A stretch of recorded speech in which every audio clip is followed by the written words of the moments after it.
முருகனின் வரலாற்றை திரித்தால் கடும் எதிர்வினைகள் இருக்கும் அப்படின்னு சொல்லி இப்ப சீமான் வந்து ஒரு கண்டன அறிக்கை கொடுத்திருக்கார். எதற்காக அப்படின்னு பார்த்தோம் அப்படின்னா, ஜூனியர் என்டிஆர் அவர் வந்து முருகன் குறித்த ஒரு படத்துல நடிக்கிறார். அதற்கு தான், அந்த படத்துக்கு தான் கண்டனம் தெரிவிச்சிருக்காரு. அந்த படத்துல என்ன அப்படின்னு சொன்னா, முருகன் வந்து ஏதோ வடபுலத்தில் பிறந்தவர் அப்படிங்கிற மாதிரியான ஒரு கருத்துருவாக்கம் செய்யப்பட்டிருப்பதாகவும், அது வந்து எப்படி நீங்க வந்து வரலாற்று திரிவு, முருகன் என்பவர் வந்து தமிழ் கடவுள், தமிழ் தான் முருகன், முருகன் தான் தமிழ், இரண்டையும் பிரிக்க முடியாது.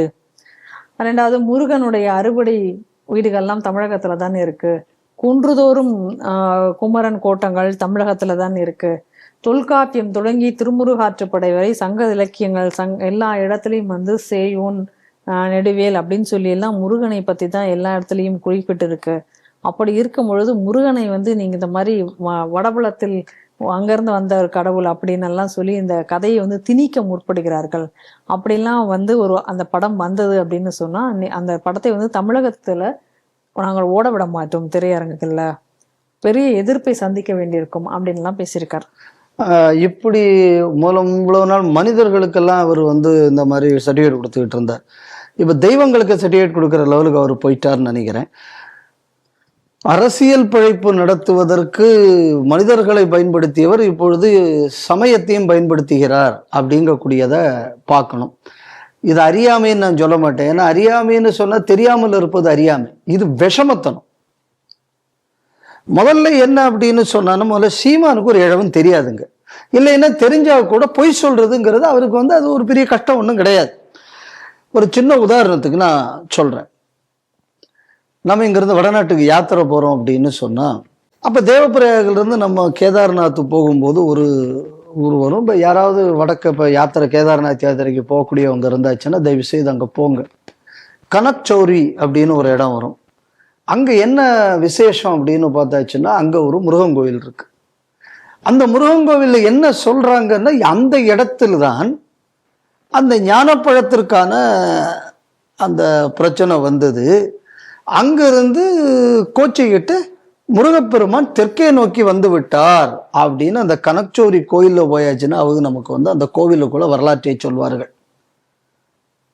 அப்படின்னு சொன்னா இப்போ அந்த கோவிலில் இருக்கக்கூடிய முருகன் வேற யாரு, இப்போ இவருங்க வேற ஏதோ ஒருத்தரா, ரைட்?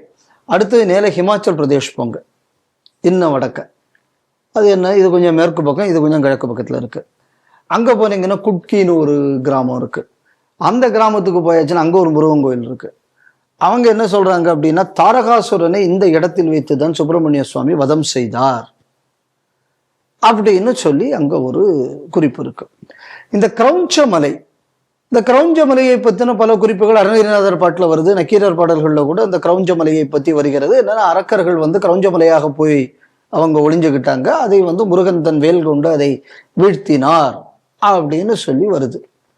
இந்த கிரௌஞ்ச மலை எங்க இருக்கு அப்படின்னு பார்த்தாச்சுன்னா, அந்த கோயில் வந்து பெல்லாரி கிட்ட கர்நாடகாவில் இருக்கு. அதை சாளுக்கிய மன்னர்களுக்குள்ள 8ஆம் நூற்றாண்டுல 9ஆம் நூற்றாண்டு 8ஆம் நூற்றாண்டு நினைக்கிறேன், 8ஆம் நூற்றாண்டுல அவங்க கட்டின ஒரு கோயில் கூட அந்த பெல்லாரியில இருக்கு. இன்னும் சொல்ல போயாச்சு அப்படின்னு சொன்னா, இங்கேயே தான் இவருக்கு சொந்தம், இவருக்கு முன்னாடி எதுவும் இல்லை அப்படிங்கிறாரு. வேடிக்கை என்ன அப்படின்னா, இப்போ குருட்சேத்திரம் போறோம். குருட்சேத்திரத்திலிருந்து ஒரு 20-30 கிலோமீட்டர் தள்ளி பெஹோவா அப்படின்னு ஒரு இடம் வரும். இந்த பெஹோவாங்கக்கூடிய இடத்துல நீங்க பாத்தீங்கன்னா, முன்னாடி சரஸ்வதி நதி ஓடிய அந்த நதியின் கரை, அங்க ஒரு முருகன் கோயில் இருக்கு. அந்த கோயில்ல நீங்க என்ன விசேஷம் அப்படின்னு பார்த்தாச்சுன்னா, அந்த போரெல்லாம் முடிந்து தர்மபுத்திரனின் ஆணைப்படி 2 அணையா விளக்குகள் அங்கே ஏற்றப்பட்டு அது இன்னும் எரிந்து கொண்டிருக்கின்றனங்கக்கூடிய ஒரு ஐதீகம். இந்த பெஹோவாங்கக்கூடிய ஒரு குருட்சேத்திரத்துக்குள்ள இருந்து ஒரு 20-30 கிலோமீட்டர் கிட்ட தூரத்துல இருக்கு. அப்ப அங்க அப்படி ஒரு ஏற்பாடு இருக்கு. இன்னும் நம்ம சொல்ல போயாச்சுன்னா, விசாகப்பட்டினம் இங்க நம்ம ஆந்திரால இருக்கு. அந்த ஊருக்குள்ள பேரே முருகனின் பேர்ல தான் வந்திருக்கு. விசாகன்னா முருகன். ஏன் விசாகன்னு முருகனுக்கு பேர் வந்தது? மயில்ல ஒரு பறவையின், வீணா பறவைன்னு அர்த்தம். அந்த பறவையின் மீது சஞ்சாரம் செய்பவன், அதனால அவனுக்கு விசாகன்னு பேர். அது மட்டும் இல்லாதனாலதான் விசாக நட்சத்திரம்னா 6 நட்சத்திரங்கள் சேர்ந்த கூட்டம், அதனால அவருக்கு விசாகன்னு பேர் இருக்கு அப்படின்னு சொல்லக்கூடிய ஒரு கருத்தும் நடைமுறையில் இருக்கு. இன்னும் பார்த்தாச்சுன்னா ஒரு 2500 ஆண்டுகளுக்கு முன்னாடி அந்த கடலுக்குள்ள போன விசாகேஸ்வரர் கோயில்னு ஒன்று இன்னைக்கு விசாகப்பட்டினத்தில் இருக்கு. அது கடல்ல இருந்து பார்த்தா தெரியும், ரொம்ப தள்ளி தண்ணியில் இருக்கும். அந்த ஊருக்கு விசாகப்பட்டினம்னு பேர் வந்ததே முருகனின் பெயரில் வந்தது. இது ஒரு 2500 வருஷம் பழமையானது. இப்ப என்டிஆர் எங்கேயா வரலாற்றை மாத்துறாரு? அப்ப இந்த இடங்கள்லாம் இருக்கிறது எங்க? இன்னும் சொல்ல போயாச்சுன்னா, நான் கிருஷ்ணர் நான் யாதாக எதெல்லாம், அதாவது ஒவ்வொன்றத்தில் வேதத்தில் நான் சாம வேதமாக இருக்கிறேன், காலங்களில் நான் இதாக இருக்கிறேன், வரிசையா சொல்லிக்கிட்டே வருவார். சொல்லிக்கிட்டே வர்றதுல படைத்தலைவர்களில் நான் ஸ்கந்தனாக இருக்கிறேன், இது சொல்லப்படக்கூடியது எங்க? பகவத்கீதையில.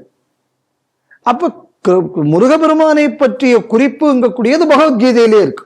அப்ப இது ஏதாவது ஒரு விவரம் தெரிஞ்சு கொஞ்சமாவது விவரம்னு ஒண்ணு இருந்திருந்தா இந்த மாதிரி அந்த ஆள் பேசியிருக்க மாட்டா. அப்படி அடுத்தது என்ன கவனிக்கணும்னா, நம்ம நாட்டை பொறுத்தவரை இந்த பிரச்சனை இல்லை. எந்த சாமி எந்த ஊர்ல பிறந்தாரு, யாரு ரேஷன் கார்டு கொடுத்தாங்க அப்படின்னு. இப்ப புதுசா வந்தவங்களுக்கு தான் இந்த பிரச்சனை எல்லாம் வருது.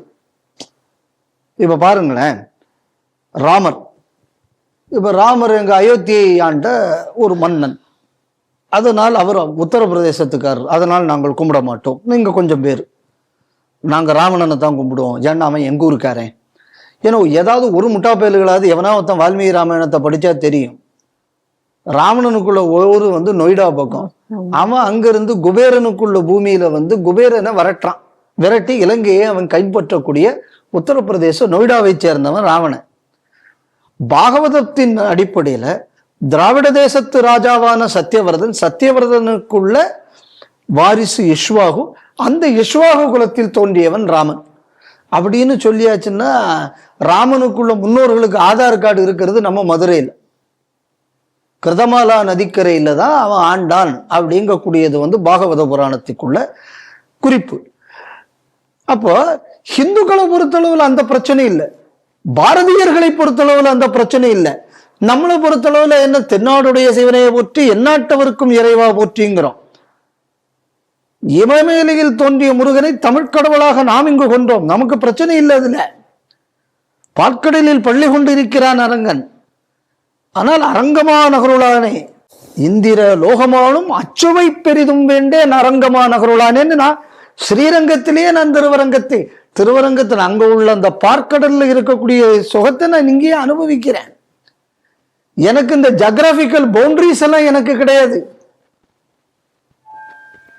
தர்மத்துக்கு இந்த மாதிரியான அளவீடுகள்லாம் கிடையாது. இப்ப முந்தா நேத்திக்கு அரசியலுக்கு யாரோ ஒருத்தர் வந்திருக்காரு, அவரு போய் பேசியிருக்காரு, ஹிந்து கிறிஸ்தவன் மதம் இதெல்லாம் ஒன்றும் கிடையாது, தமிழன் என்ற தனி இனம்னு ஒருத்தர், சீமானுக்கு தம்பியா ஒருத்தர் கிளம்பி இருக்காரு பூசா, அவர் பேர் என்ன, அண்ணாமலைன்னு ஒருத்தர் இப்ப பூசா கிளம்பி இருக்காரு. இதுல இந்த பிரிவினை பேசக்கூடிய இந்த குரூப்புகள்ல. அதனால முதல்ல என்ன சீமான் புரிஞ்சுக்கணும் அப்படின்னு சொன்னா, நீங்க இந்த பாரதத்தில் இருக்கக்கூடிய தெய்வங்கள், நாம் வழிபடக்கூடிய தெய்வங்களை இந்த நாட்டுல யாருமே ஜியோகிராபிக்கல் பவுண்டரியை கொண்டு பார்த்ததில்லை. முதல்ல இந்த அடிப்படையை தெரிஞ்சுக்கணும். அப்ப இவ்வளவு தூரம் இவர் ஜியோகிராபிக்கல் பவுண்டரி எல்லாம் பத்தி பேசுறாருல, அப்ப இஸ்ரவேலின் தேவர் என்றுதானே இயேசுநாதரை சொல்றியே, அப்படித்தானே சொல்றிய. அப்ப இஸ்ரவேலின் தேவன் தமிழ்நாட்டில் இருக்கக்கூடாதுன்னு நீ சொன்னியா? சொல்ல மாட்டாரு, சொல்லணும். இப்ப முருகனை அவன் சொன்னால் தமிழ் தெய்வத்தினை அடைய போடலாமான்னு. சரி, அப்ப இஸ்ரவேலின் தேவன் தமிழ்நாட்டை ஆக்கிரமிக்கலாமான்னு நீ பேசினியா? அப்ப இங்க இருக்கக்கூடிய சர்ச்சில் இருக்கிற அம்புட்டுக்கு இயேசுநாதர் இங்க இருந்து வெளியேத்து, அதுதான் உண்மைக்குமே தமிழின் அடையாளம்னு நீ சொன்னியா? இல்ல, சொல்லல. இல்ல. அப்ப இந்த உனக்கு இப்படி ஒரு லாஜிக் அப்ளிகபிள் ஆகும்னா அங்க இன்னொரு லாஜிக் அப்ளிகபிள் ஆகணும் இல்ல? அரேபிய மொழிக்காரனுக்கு முக்கியத்துவம் கொடுக்கக்கூடிய முகமது நபி எப்படி தமிழ்நாட்டில் வரலாம்னு கேள்வி கேட்டிருக்கணும்ல? ஏண்டா அப்ப உங்களுக்கு ஜியோகிராபிக்கல் டெஃபினிஷன் சாமிக்கு வரும்னா அதுவும் இந்துக்களுக்கு மட்டும்தான் வருமோ? அப்படிதான் வச்சுக்கணும். அப்ப அதையாவது ஒழுங்கா சொல்லி தொலைச்சியா? அப்படி நீ ஒழுங்கா சொல்லி இருந்தால் கூட நீ ராமனுக்கு சொல்லி இருக்கணும். சரி, இப்ப அந்த பார்ப்போம். இப்ப நமக்கு திவ்ய தேசங்கள் இருக்கு, பெருவாரியான திவ்ய தேசங்கள் எங்க இருக்கு? தமிழ்நாட்டுலதான் இருக்கு, இங்கதான் இருக்கு. சரி, நம்ம பாடல் பெற்ற தலங்கள் எங்க இருக்கு? பெருவாரியா? தமிழ்நாட்டுலதான் இருக்கு. அப்ப வேற நாட்டுல உள்ளவங்க எல்லாம் நம்ம ஜாமிய இருக்கக்கூடியது எதுவுமே அந்த ஜாமி இல்லைங்கணுமா? அப்போ அதே இது அப்படித்தானே கொண்டு வரணும். ஆமா, அப்ப சிவன் இங்கதான் இருக்காரு, அங்க இல்லைன்னு அங்க இல்ல, இங்கதான் பெருமாள் இருக்காரு, பெருமாள் அங்க இல்ல. அப்ப அப்ப அப்ப அப்ப அப்படி ஒரு லாஜிக்கையும் அடுத்து எடுக்கலாமா? அதனால ஹிந்துங்கக்கூடிய அடையாளத்தை அழிப்பதற்காக தமிழ் என்ற அடையாளம் பயன்படுத்தப்படுகிறது. அதனால மதத்தை, ஹிந்து சமயத்தை ஒழிப்பதற்கு மொழி என்ற ஆயுதத்தை கையில் எடுத்திருக்கிறார். இவ்வளவு நாள் அப்ப முருகன் முருகன் அப்படின்னு சொன்னவர், எஸ் தமிழ் கடவுள் தான் முருகன், மாற்றுக்கிறதே கிடையாது. என் தமிழ் கடவுள் வேற ஊர்ல இருக்கக்கூடாதுன்னு இருக்கா? அப்படிப்பட்ட கடவுளுக்கு திருப்பரம் பாருங்க அது எப்படி நடக்கிறதுன்னு. அகத்தியன் தொல்காப்பியத்தை பத்தி எல்லாம் இன்னைக்கு இவர் பேசுறாருல, தொல்காப்பியத்தை தொல்காப்பியர் அகத்தியத்தை பத்தி குறிப்பிடுறாரு. அகத்தியர் எங்கிருந்து தமிழ்நாட்டுக்கு வந்தாரு? இமயமலையில இருந்து தமிழ்நாட்டுக்கு வர்றாரு. எதற்காக வருகிறார்? உலகம் அம்பிட்டு அங்க போயிருச்சு, சிவபார்வதி திருமணத்தை பார்ப்பதற்காக. அப்ப சமம் செய்வதற்காக அங்கிருந்து அவர் இந்த பக்கம் வருகிறாருங்கிறது இது. அப்ப தமிழ்ச்சங்கம் வைத்த முனிவர் அகத்தியர். இப்ப அங்கிருந்து இவருங்க வந்திருக்காருன்னு அதான புராணம். ஆமா. இப்ப அடுத்தது சிவன் எப்படி அங்கிருந்து அவரை அனுப்பி இருக்கலாம்? இவர் இங்கதானே இருந்திருக்கணும் அப்படின்னு நான் போயாச்சுன்னா, இப்ப இளையனார் கலவையில இருந்து தமிழ்ல இருக்கக்கூடிய அவ்வளவும் தப்புன்னு நான் சொல்லவா முடியும்? இப்ப ஏன்னா சீமான் தப்புன்னு சொல்லிட்டாருங்கிறதுக்கு வேண்டி நான் அதெல்லாம் மாத்திக்கிட்டா இருக்க முடியும்? மாற்ற முடியாது இல்ல. அதுக்காகத்தான் இப்ப இங்க ஒருத்தன் ஒரு 421 இருக்கும் எங்க அப்படின்னா, இந்த உலக தமிழ் ஆராய்ச்சி மையத்துல IAS பாலகிருஷ்ணன் பேரான், ஒரிசால எங்கேயோ சர்வ் பண்ணிக்கிட்டு வந்துதான். அது அரசியல் பேசுவதற்காகவே தமிழை வைத்து பிழைப்பு நடத்தக்கூடிய ஒரு ஈனப்பிறவி. இந்த வார்த்தையை நான் சொல்றதுக்கு எனக்கு எந்த ஒரு கூச்ச நாச்சமும் கிடையாது. ஏன்னா தவ்வையை யார் மோசமாக பேசியவன் யார் அப்படின்னு சொல்லி இவர் ஒரு ஜாதிய வன்மத்தை மொழி வன்மம் அப்படின்லாம் சொல்லி எழுதினாரு. என்ற தவ்வையை மோசமா சொன்னது வள்ளுவன் தானே.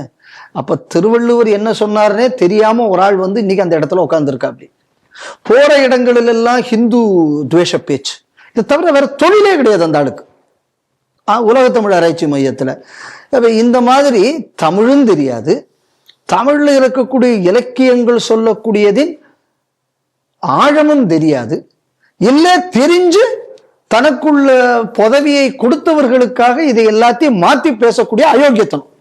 அப்ப அப்படி அது ரெண்டாவது தான் ஒண்ணு தெரிஞ்சு தப்பு பண்ணான்னா அதான் ஈனத்தனம். அதனாலதான் நான் ஈனம்னு நான் சொன்ன வார்த்தைக்கு காரணம் தான். அந்த ஆள் என்னன்னா, அகத்தியன் என்பதே ஒரு கற்பனை. ஏன்னா நாளைக்கு இந்த மாதிரி ஒரு புராண வரலாறு இருக்கே, அப்ப இந்த தேசம் முழுக்க ஒண்ணுங்க என்பதற்கு இது பயன்பட்டு விடுமே. அதுக்காக இப்பவே அகத்தியனே இல்லைன்னு. அப்ப எவனெல்லாம் வானக்குள்ள அரசியல் நிலைப்பாட்டுக்கோ அவங்களுக்குள்ள அரசியல் கருத்தியலுக்கோ எவெல்லாம் ஒத்து வரலையோ அது அம்பிட்டு நீ கற்பனைன்னு அடிச்சிடணும். இதே மாதிரிதான் கொஞ்சம் பேர் கொஞ்ச காலத்துக்கு முன்னாடி ஆண்டாள் கற்பனை ஏன்னு அந்த காலத்துல ராஜகோபாலாச்சாரி அப்படி சொல்லி விட்டாரு. என்ன சொன்னாரு?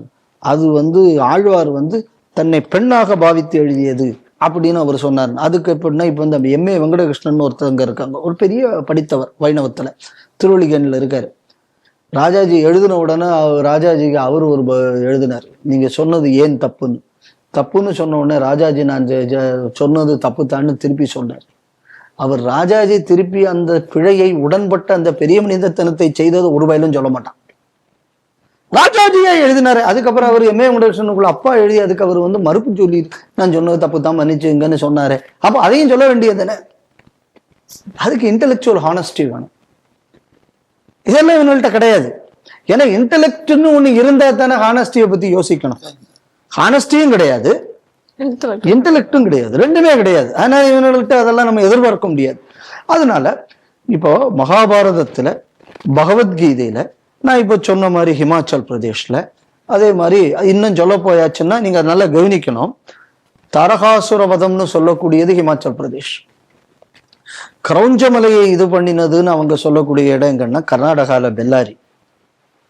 அதுக்கப்புறம் சூரபத்மனை வதம் செய்த இடம்னு சொல்லும் போது நமக்கு திருச்செந்தூர் வந்துடுறது. முருகனையும் கூட பாரதத்துல எல்லா பகுதிகளையும் ஒருமைப்படுத்துவதற்கு ஒரு தெய்வம் வேண்டுமா? ராமாயண மகாபாரதம் நமக்கு தெரியும். பாரதத்தில் உள்ள எல்லா இதுகளையும் குறிப்பிடுகிறதுன்னு எல்லாம் பார்க்கிறோம். ஆனா முருகனுக்குள்ள வரலாறு இந்த மாதிரியான ஒரு ஒருமைப்பாட்டை சொல்கிறதுங்கிறது நிறைய பேருக்கு தெரியாது. ஏன்னா நம்ம எதையுமே ஒழுங்கா படிச்சதில்லை. என்ன நீங்க சொல்ல போயாச்சுன்னா கிழக்க போனீங்கன்னா பெங்கால் போனீங்கன்னு வைங்க, பெங்கால்ல போயாச்சு அப்படின்னு பார்த்தா இப்ப இந்த துர்கா பூஜா பந்தல்ல வச்சீங்க பாத்தீங்கன்னா ஒரு பக்கம் பிள்ளையாரு இன்னொரு பக்கம் முருகனும் வச்சிருப்பாங்க குட்டி குட்டியா. அப்ப பெங்கால் உள்ளவன் ஏன் கொண்டு முருகனை வைத்தான், எங்கள் தமிழனை அவன் ஆட்டையை போட்டு விட்டு சென்றார்களா அப்படின்னு அடுத்தது பேச முடியும் நம்ம. அதனால இந்த மாதிரியாக அறகுறையா ஒன்னும் படிச்சு பண்ணியாச்சுன்னா அதுக்கு பேர் விஷமத்தனம், படிக்காம பண்ணியாச்சுன்னா முட்டாள்தனம். இது படிச்சு செய்த மாதிரி தான் தெரியுது. அதனால இந்த மாதிரியான விஷமத்தனமான பிரச்சாரங்கள் வேண்டும் என்று பிரிவினைக்காக மதத்தை பயன்படுத்துவது. இது இன்னொரு விஷயம் என்ன அப்படின்னா, மதத்தின் மீது நம்பிக்கை உள்ளவர்கள் தேசியத்தின் நம்பிக்கை உள்ளவர்களாகத்தான் இந்த நாட்டில் இருந்தது. ஆனால் சமயத்தின் மீது நம்பிக்கை உள்ளவர்களையே தேசியத்தின் மீது உள்ள நம்பிக்கையை இழக்க செய்வது, இந்த வேலையை இவர்கள் செய்கிறார்கள். முன்னாடி யாரெல்லாம் அந்த நாட்டுக்கு எதிராக பேசிக்கிட்டு இருந்தா, இந்த ஹிந்து மதத்தில் இருந்த மதம் மாறி போனவன் இல்லை இந்த மதத்தை மறுக்கக்கூடியவன் மாறி போயிட்டு இருந்தான். இப்போ சமயத்தை ஏற்று சமய வழிபாட்டில் இருப்பவர்களையே இந்த தேசத்துக்கு எதிராக திருப்புவது, அதற்கான சதி இது. அதனால இதை சாதாரணமா ஏதோ முட்டாள்தனமா இந்த ஆள் சொல்லிட்டான் அப்படிங்கிறது இல்லை. இது உண்மைக்குமே ஒரு பெரிய உள்நோக்கத்துடன் இருப்பது. இன்னும் சொல்ல போயாச்சுன்னா இப்ப சமீப காலமாக ஜோசப் விஜய் அரசு வந்ததுக்கு அப்புறம் இலங்கையில மறுபடி பிரிவினைவாத அரசியலை தூண்டுவதில் இலங்கை தொடர்பான பேச்சுக்கள் இப்ப தமிழ்நாட்டுல ரொம்ப அதிகம் வந்துகிட்டு இருக்கு. அண்ணாமலை கூட இப்ப அதை பத்தி பேசிக்கிட்டு இருக்காரு. இதுக்கு இடையில அங்க வந்தவர்கள் உதயநிதியை பார்த்துட்டு வந்திருக்காங்க, திருமாவளவனை பார்த்திருக்காங்க, கம்யூனிஸ்ட பார்த்து தொடர்ந்து இந்த மாதிரியான ஒண்ணு நடந்துகிட்டு இருக்கு. இதுல ஒரு விஷயம் என்ன அப்படின்னா, யாழ்ப்பாணத்தை சிவபூமி என்றுதான் சொல்வார்கள். இன்னும் அங்க நல்லூர் கந்தசாமி கோவில், எக்கச்சக்க சமயம் சார்ந்த விஷயங்கள் இருக்கு. இந்த சமயத்தில் சார்ந்தவர்கள் என்னைக்குமே பாரதத்தையும் சார்ந்துதான் இருந்தார்கள். கிறிஸ்தவ மிஷனரிகள் எல்டிடி காலத்தில் எல்டிடிக்குள்ள பல அந்த அவங்க ஆளுகைக்குட்பட்ட இடங்கள்ல பாரதத்துக்கு விரோதமாக, ஹிந்துத்துவத்துக்கு விரோதமாக தமிழ் எங்கக்கூடிய அடையாளத்தை ஏற்படுத்தினார்கள் என்பது நமக்கு தெரிஞ்ச விஷயம். இதே விஷயத்தை இன்று தமிழகத்தில் செய்கிறார்கள். அப்போ தமிழ் பிரிவினைவாதத்திற்கு மதம் ஏதாவது ஒரு விஷயத்துல இந்த பிரிவினைவாதத்தை தடுத்து விடுமோ அந்த பயத்துல இன்னைக்கு இந்த சதி ஆரம்பிக்கப்பட்டிருக்கிறது. கவனமாக இருக்க வேண்டும்.